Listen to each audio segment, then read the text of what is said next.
Good morning students. तो एक बार फिर से आपका क्लास 6 केमिस्ट्री चैप्टर 7 जो कि आपका वाटर है इस पे स्वागत है। और यहाँ हम लोग आज के इस वीडियो में करने वाले हैं, जैसे कि आपने थंबनेल में देखा होगा, ये है हमारा एक्सरसाइज 2 का क्वेश्चन आंसर। एक्चुअली कुछ एक्सरसाइज 2 के पहले के जो भी एक्सप्लेनेशन है वो वीडियो को मेरे चैनल पे ऑलरेडी अपलोड कर दिया है। और यदि आपको एक्सप्लेनेशन की जरूरत है, आप चाहते हो एक्सप्लेनेशन को वॉच करना समझना, तो जरूर एक्सप्लेनेशन वाली वीडियो को एक बार विजिट करें। तो चलिए आज की इस वीडियो को स्टार्ट करते हैं, लेकिन उससे पहले यदि आप चैनल पर नए हो तो वीडियो को लाइक करें, चैनल को सब्सक्राइब करें। शुरू करते हैं। और गाइस चलिए, तो जैसा कि आप देख पा रहे हो, आज का हमारा ये टॉपिक है बहुत ही प्यारा सा, बहुत ही छोटा सा टॉपिक, जो कि आपका एक्सरसाइज 2 के क्वेश्चन आंसर एंड सॉल्यूशन। इसका हम लोग करेंगे एक्सप्लेनेशन और साथ ही साथ इसके क्वेश्चन आंसर को भी समझने वाले हैं। तो जैसा कि आप देख पा रहे हो, ये हमारा फर्स्ट क्वेश्चन है कि why is water called a universal solvent. मतलब वाटर को हम लोग यूनिवर्सल सॉल्वेंट क्यों कहते हैं। तो काफी प्यारा और बहुत ही सिंपल सा आंसर। देखो याद को, जब चैप्टर का एक्सप्लेनेशन हम स्टार्ट करा था, तो एक्सरसाइज 1 के जस्ट बाद जो फर्स्ट टॉपिक था वो था आपका वाटर या यूनिवर्सल सॉल्वेंट, जहां पे हमने पढ़ा था कि water has the ability to dissolve most of the solid, liquid and gases substances. मतलब कि वाटर के पास ये एबिलिटी होती है कि वो अपने अंदर बहुत सारे डिफरेंट डिफरेंट तरह के सॉलिड, लिक्विड और गैसेस मटेरियल को अपने में डिसॉल्व करा सकती है, यानी कि घुला सकती है। Therefore it is often term as universal solvent. तो इस क्वेश्चन का आंसर यहाँ तक कंप्लीट हो जाएगा। वाटर को इसलिए यूनिवर्सल सॉल्वेंट कहते हैं क्योंकि ये अपने अंदर बहुत सारी अलग अलग सब्सटेंसेस, चाहे वो सॉलिड हो, लिक्विड हो या फिर गैस है, उसको मिक्स करा देती है, यानी कि डिसॉल्व करा देती है। चलिए नेक्स्ट क्वेश्चन है क्वेश्चन नंबर 2, और ये भी काफी प्यारा सा, बहुत ही सिंपल सा क्वेश्चन है। आई होप कि आपको पहले से आ रहा होगा, पर यदि नहीं आ रहा है तो कोई बात नहीं, मैं इसको समझाने वाला भी हूं और आपको आंसर दिखाने वाला भी हूं, तो आप नोट भी कर लो और समझ भी लो। तो क्वेश्चन नंबर 2 है कि डिफाइन करनी है। यार क्या डिफाइन करनी है? तो फर्स्ट में है सॉल्यूट, सेकंड में है सॉल्वेंट, थर्ड में है सॉल्यूशन। तो चलो पहले हम लोग 1 2 3 कर लेते हैं, फिर करेंगे डी और ई। देखते सबसे पहले आपका सॉल्यूट। तो सॉल्यूट क्या चीज होती है भाई? सॉल्यूट काफी सिंपल सी चीज है, आपको यहाँ से लिखनी है। ये भी आपका एक्सप्लेनेशन करते वक्त मैंने समझाया था, बट अभी मैं फिर से आपको समझाऊं, क्योंकि मैं सिर्फ और सिर्फ आपके लिए, आपकी कॉन्सेप्ट को क्लियर करने के लिए यहाँ पे हूँ। इसलिए आप भी मेरे साथ एक कॉपरेट करो कि आप मेरे वीडियोस को लाइक करो, चैनल को सब्सक्राइब करो, अपने दोस्तों में शेयर करो।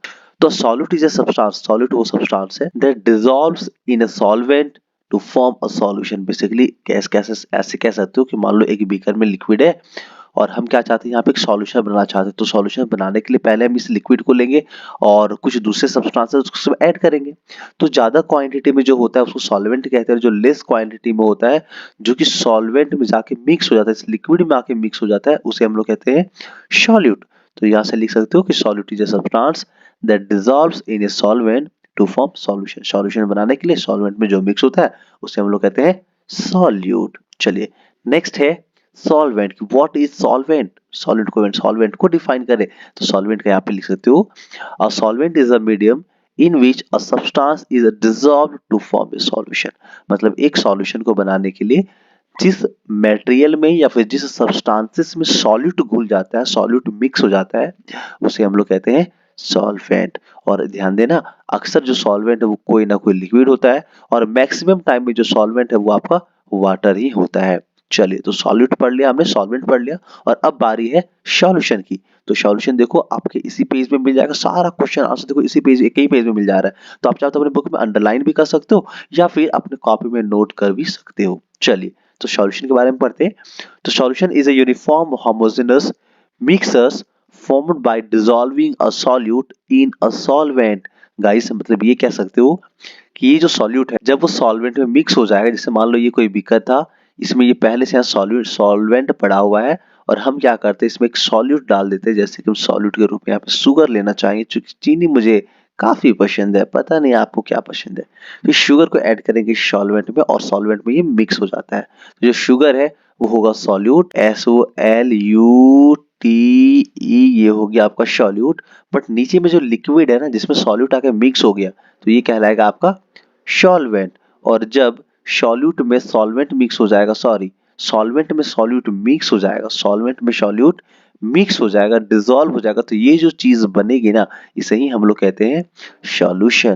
तो देखो यहाँ पे सॉल्यूशन के बारे में क्या लिखा, बस एक लाइन में आंसर आपको तुरंत याद हो जाएगी कि it is a uniform homogeneous mixers formed by dissolving a solute in a solvent, यानी कि सॉल्यूट को सॉल्वेंट में डालने के बाद जो मिक्सर बनता है, यूनिफॉर्म मिक्सर बनता है, यानी कि बहुत अच्छा सा मिक्सर बनता है जिसमें इसके पार्टिकल्स को आप देख नहीं पाते हो और वो बहुत ही कंप्लीटली मिक्स हो जाता है, डिसॉल्व हो जाता है, तो उसको यूनिफॉर्म मिक्सर कहते हैं। तो ये बन के तैयार होता है। आप एंड में ना सॉल्यूशन के पास ये भी लिख देना कि सॉल्यूशन इक्वल टू, या फिर सॉल्यूशन एरो देके सॉल्यूट प्लस सॉल्वेंट, और आप चाहो तो एग्जांपल भी दे सकते हो, एग्जांपल में डाल देना वाटर प्लस शुगर का मिक्सचर, जैसे कि मैंने आपको यहाँ पे दिखाया, वाटर प्लस शुगर का मिक्सचर जो है उसको डाल देना, और शुगर हो गया आपका सॉल्यूट, वाटर हो गया सॉल्वेंट, और इन दोनों का जो मिक्सचर है वो हो जाएगा सॉल्यूशन। चलिए आगे बढ़ते हैं और अब देखते हैं कि नेक्स्ट क्वेश्चन हमारा क्या है। तो क्वेश्चन नंबर 2 का एबीसी के बाद है डी में कि सैचुरेटेड सॉल्यूशन क्या होती है, इसे डिफाइन करनी है, और ई में है कि अनसैचुरेटेड सॉल्यूशन क्या होती है, इसे भी डिफाइन करनी है। तो देखो इस क्वेश्चन का आंसर करने के लिए हम लोग आएंगे अपने दूसरे क्वेश्चन आंसर सेट पे, और क्वेश्चन आंसर के सेट में आप यहाँ से देख सकते हो कि सभी के आंसर लिखे पड़े हैं। तो आंसर इसका क्या हो जाएगा भाई, काफी सिंपल और प्यारा सा आंसर है। सैचुरेटेड सॉल्यूशन के लिए लिखो आप कि when A solution can not dissolve any more of solute, जब कभी सॉल्यूशन के साथ ऐसा हो जाए कि उसमें उस सॉल्वेंट में जितनी सॉल्यूट घुलनी थी उतनी पूरी घुल जाए, और उसके बाद जब सॉल्यूट डालते हो तो सॉल्वेंट में घुल ही नहीं रहा है, तो इस तरह का जो सॉल्वेंट तैयार होगा ना जिसमें और ज्यादा मात्रा में सॉल्यूट ना घुल सके एक गिवन टेम्परेचर पे, उसे हम लोग कहते हैं सैचुरेटेड सॉल्यूशन। नेक्स्ट है अनसैचुरेटेड सॉल्यूशन क्या होती है। तो अनसैचुरेटेड सॉल्यूशन के लिए गाइस आप कह सकते हो अनसैचुरेटेड सॉल्यूशन में कि a solution that can take up more of the solute at a given temperature is said to be unsaturated solution। मान लो जब सॉल्यूशन में आप कोई चीजें घुला रहे हो तो अब तो घुलना बंद हो गया, तो जब कोई सॉल्यूशन में और भी सॉल्यूट घुलना बंद हो जाए और डिसॉल्व ना हो तो हम लोग बोलेंगे सैचुरेटेड। लेकिन जब कुछ चीजों को और डाला जाए और टेम्परेचर में थोड़ी बदलाव की जाए और अब वो कहे कि नहीं हम थोड़ी और घुल जाएंगे, तो इसे बोला जाएगा अनसैचुरेटेड सॉल्यूशन। फॉर एग्जाम्पल के लिए मैं बता दूं कि ये आपका मान लो सॉल्यूशन है, एक बीकर है, और इस बीकर में डाली हुई है इसमें लिक्विड, मतलब कि ये है आपका सॉल्वेंट। तो सॉल्वेंट में अब हम लोगों ने क्या करा कि इसमें हमें मिक्स करनी है सॉल्यूट। तो ये देखो मैं जो रेड कलर का बना रहा हूँ ना ये सॉल्यूट है। तो देखो स्टार्टिंग में जब हम सॉल्यूट डालेंगे तो ये जो लिक्विड है उसमें ये सॉल्यूट अच्छे से मिक्स होना स्टार्ट हो जाएगा, चारों तरफ जाएगा, सब जगह अच्छे से मिक्स हो जाएगा। लेकिन एक टाइम ऐसा आएगा थोड़े सॉल्यूट घुल जाने के बाद कि अब जो है ना सॉल्यूट घुलने से साफ साफ इनकार कर देगा। जो भी सॉल्यूट इसमें डाला जाएगा वो यहाँ पे नीचे में आके ऐसे बैठ जाएगा। ऐसा क्यों होगा, क्योंकि जो भी स्पेस इंटरमॉलिक्यूलर स्पेस इस लिक्विड में था वो सभी इन सॉल्यूट को घोलने के बाद वो फिल हो गया। अब इसमें कोई स्पेस बचा ही नहीं है जहां पे इस सॉल्वेंट में सॉल्यूट को फिर डिसॉल्व कराया जा सके। इस परिस्थिति में सिचुएशन में हम क्या करते हैं कि नीचे जलाते हैं ऐसे कुछ आग, बर्नर, और आग जलाने के बाद क्या होता है कि जो सॉल्वेंट है वो गर्म होना स्टार्ट होता है, मतलब कि इसका जो टेम्परेचर है वो बढ़ने लगता है। और जब टेम्परेचर बढ़ जाता है तो धीरे धीरे इसके जो स्पेस है ना उसके मॉलिक्यूल्स में एनर्जी आती है, काइनेटिक एनर्जी आती है, और वो मूवमेंट करना स्टार्ट करता है, और फिर से इंटरमॉलिक्यूलर स्पेस जो है वो इंक्रीज हो जाता है। और इसके बाद क्या होता है जो अब हम सॉल्यूट डालते हैं तो इसका जो सॉल्युबिलिटी है बढ़ जाती है, यानी कि धीरे धीरे ये जो सॉल्यूट नहीं घुल रहा था वो भी अब इसमें डिसॉल्व होने लगता है। तो जब ये डिसॉल्व होना बंद कर दिया था तब कहलाएगा सैचुरेटेड, और जब ये डिसॉल्व होना पुनः स्टार्ट हो गया गर्मी उसको हीट एनर्जी देने के बाद तो वो कहलाएगा अनसैचुरेटेड। बस आई थिंक आपको समझ में आ गया होगा। यदि अभी भी आपके मन में डाउट है तो आप कमेंट बॉक्स में कमेंट कर सकते हो। मैं आपके लिए इस सैचुरेटेड और अनसैचुरेटेड के बीच में डेफिनेशन डिफरेंसेस के लिए और इसका डेफिनेशन के लिए मैं सेपरेट वीडियो लेकर के आऊंगा। चलिए आई होप ये कंप्लीट हो गया होगा। आगे बढ़ते हैं। तो अब नेक्स्ट क्वेश्चन है क्वेश्चन नंबर 3, जहां पे आपको बतानी है state 2 factors by which solubility of A solute in solvent can be increase. आपको दो ठो ना फैक्टर्स बतानी है जहां से आप क्या कर सकते हो जो सॉल्युबिलिटी है लिक्विड को उसकी स्ट्रेंथ को आप बढ़ा सको ताकि वो जल्दी घुल जाए और अच्छे से और कंप्लीटली डिसॉल्व हो जाए। तो ये क्या कर सकते हैं हम लोग इसको डिसॉल्व करने के लिए, तो भाई देखो इसका काफी सिंपल सा आंसर है, और ये अक्सर आपने अपने आसपास में किया भी होगा। देखो दो फैक्टर क्या हो जाएगा, पहला स्टीरिंग और दूसरा इंक्रीज इन टेम्परेचर। यदि आप टेम्परेचर बढ़ाते हो तो जो सॉल्युबिलिटी वो बढ़ जाती है। सॉल्युबिलिटी बढ़ जाना मतलब वाटर में या तो बोलो सॉल्वेंट में जो सॉल्यूट है उसके घुलने की क्षमता बढ़ जाती है। और दूसरा है स्टीरिंग। स्टीरिंग मतलब क्या करो, ये आपका बीकर है, अक्सर आपने देखा होगा, आपको ना मान लो कोई जूस वगैरह बना रहे हो या फिर वाटर प्लस शुगर का मान लो ना शरबत बना रहे हो, तो उसको मिक्स करने के लिए हम लोग क्या करते हैं चम्मच लेकर कैसे चम्मच ले लो हाथ में, ऐसे चम्मच लेकर के, मान लो ये हमारा चम्मच है, चम्मच कैसे रहता है, ऐसे ही चम्मच होता है ना, ये चम्मच लेकर ऐसे चार पांच बार ऐसे घुमा नहीं देते हम लोग चम्मच डाल करके, तो इसी को कहते हैं हम लोग स्टेरिंग। तो देखो स्टेरिंग करते क्यों है, ताकि जो सॉल्यूट उसमें हमने डाला है वो अच्छे से मिक्स हो जाए और जल्दी मिक्स हो जाए। तो वही चीज है, यहाँ पे सॉल्युबिलिटी बढ़ाने के लिए हम दो काम क्या क्या कर सकते हैं, तो पहला स्टेरिंग, उसको अच्छे से घुमा दो, और सेकेंड है इंक्रीज द टेम्परेचर, या फिर इसे गर्म कर दो। चलिए नेक्स्ट क्वेश्चन देखते हैं। और नेक्स्ट क्वेश्चन है क्वेश्चन नंबर 4 कि why do aquatic animals die in boiled water. अच्छा एक चीज ध्यान देना, ये बॉइल्ड वाटर है, बॉइलिंग किया हुआ वाटर नहीं है, ये बॉइल हो रहा हो गर्म पानी नहीं है, बॉइल्ड वाटर है। वाटर को बॉइल कर दिया मैंने, उबाल दिया, और उसके बाद उसमें मछली या फिर कोई भी दूसरे जीव को रखा हुआ है, तब जाकर के वहां पे क्या होती है, ऑक्सीजन की कमी हो जाती है, क्योंकि जो आपका वाटर होती है हमारे आसपास में, उस वाटर में क्या होती है, ऑक्सीजन डिसॉल्व रहता है, अदर गैसेस डिसॉल्व होते हैं, लेकिन जब उसे हम लोग बॉईल कर देते हैं ना, तो उसमें जो ऑक्सीजन डिसॉल्व होती है वो बाहर निकल जाती है। और अब यदि वाटर एनिमल्स को इसे बॉइल्ड किया हुआ वाटर में रख देते हो, तो उसे वहां ऑक्सीजन नहीं मिलती हो, और एंड में वो मर जाता है। चलिए नेक्स्ट क्वेश्चन देखते हैं, क्वेश्चन नंबर 5। और क्वेश्चन नंबर 5 में आपके लिए गाइस कि आइडेंटिफाई करनी है आपको सॉल्यूट और सॉल्वेंट, कुछ मिक्सर दिए हुए, और इसमें से आपको बताना है कि कौन है सॉल्यूट और कौन है सॉल्वेंट। चलो फर्स्ट में है salt and water. Salt and water का एक मिक्सचर है, तो आपको बताना है कि सॉल्ट एंड वाटर के मिक्सचर में, या फिर बोलो ये सॉल्यूशन में से सॉल्यूट कौन है और सॉल्वेंट क्या है। मैं आपको 10 सेकंड का टाइम देता हूँ, आप फटाफट बताओ आपको क्या लगता है कि इसका आंसर क्या होगा। सॉल्ट, वाटर, सॉल्यूट, सॉल्वेंट, कौन और क्या है। 1 2 3 4 5 6 7 8 9 10। चलो 10 सेकंड कंप्लीट गाइस, फटाफट आंसर देखो इधर। फर्स्ट है सॉल्ट, तो सॉल्ट इसमें हो जाएगा आपका, सॉल्ट है सॉल्यूट, सॉल्ट क्या है, तो सॉल्ट यहाँ पे है सॉल्यूट। और नेक्स्ट इज वाटर, तो ये वाटर हो जाएगा आपका सॉल्वेंट। नेक्स्ट क्वेश्चन है सी में एयर एंड वाटर, तो इस एयर एंड वाटर में सॉल्यूट कौन है और सॉल्वेंट कौन है। चलो फिर से 10 सेकेंड, 1 2 3 4 5 6 7 8 9 10। स्टॉप गाइस, चलो अब बताओ।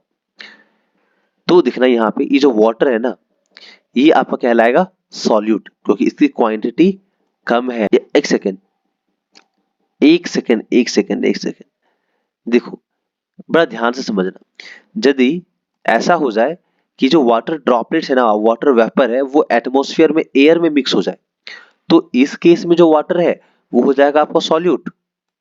ध्यान देना मैं क्या कह रहा हूँ, काफी कॉम्प्लिकेट सा क्वेश्चन है ये, कंफ्यूज होने वाले हो। यदि वाटर ड्रॉपलेट्स और वाटर जो एयर में मिक्स हो जाए, यानी कि हमारे एटमॉस्फेयर में, तब यहाँ पे जो वाटर है वो होगा सॉल्यूट, और जो एयर है वो होगा सॉल्वेंट। लेकिन लेकिन यदि कंडीशन उल्टा हो जाए, वाटर मतलब वाटर बॉडीज जैसे कोई समंदर हो गया, या फिर ओशियन है, इवन बोलो रिवर्स है, पोन्स है, तो इस वाटर में जो एयर मिक्स होती है ना, इस वाटर में जब एयर मिक्स होगी, तो इस केस में जो आपका एयर है वो सॉल्यूट हो जाएगा, वो क्या हो जाएगा, सॉल्यूट। और जो वाटर है वो होगा आपका सॉल्वेंट।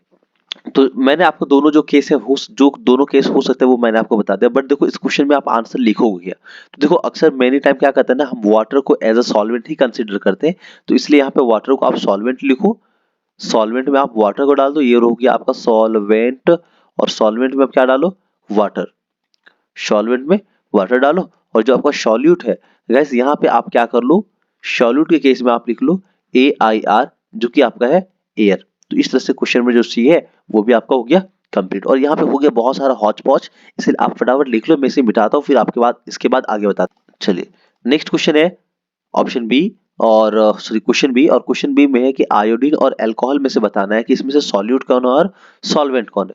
तो इस केस में देखो जो आपका आयोडीन है वो हो जाएगा आपका सॉल्यूट, SOLUTE, सॉल्यूट।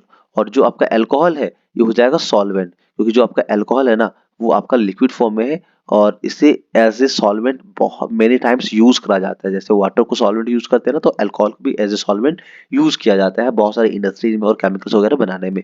तो यहाँ पे अल्कोहल हो जाएगा आपका सॉल्वेंट, और जो आयोडीन है वो हो जाएगा सॉल्यूट। तो गाइस इस तरह से हमने एक्सरसाइज 2 के जो क्वेश्चन आंसर जो सॉल्यूशन है उसे आपने कंप्लीट कर लिया, और आई होप कि आपको इस पूरी सॉल्यूशन और एक्सप्लेनेशन समझ में आया होगा। तो चलिए आज की इस वीडियो को यहीं पे एंड करते हैं, नेक्स्ट वीडियो बिल्कुल देखना ना भूलें, और नेक्स्ट वीडियो में हम लोग एक्सरसाइज 2 के आगे जो ये इंपॉर्टेंस ऑफ वाटर की एक्सप्लेनेशन है और इसके आगे के जो भी टॉपिक्स हैं उन सबको हम लोग करेंगे कंप्लीट। एक बार फिर मैं आपको बता दूं, जिस चैप्टर से मैं ये एक्सप्लेनेशन करा रहा हूँ, सॉल्यूशन करवा रहा हूँ, ये सेलेना पब्लिकेशन की बुक है। यदि ये आपके पास बुक हो तो काफी मजे की बात है, यदि बुक नहीं भी है तो गाइस कोई बात नहीं, सभी ऐसे आईसीएसई पब्लिकेशन के बुक्स में जो टॉपिक्स होते हैं वो ऑलमोस्ट सेम होते हैं और वो सभी के काम में आ जाते हैं। चलो चलिए, अब वीडियो को बिना लंबा किए हुए आज की इस वीडियो को एंड यहीं पे करते हैं। Thank you so much guys, मिलते हैं नेक्स्ट वीडियो में, तब तक के लिए जय हिंद, जय भारत।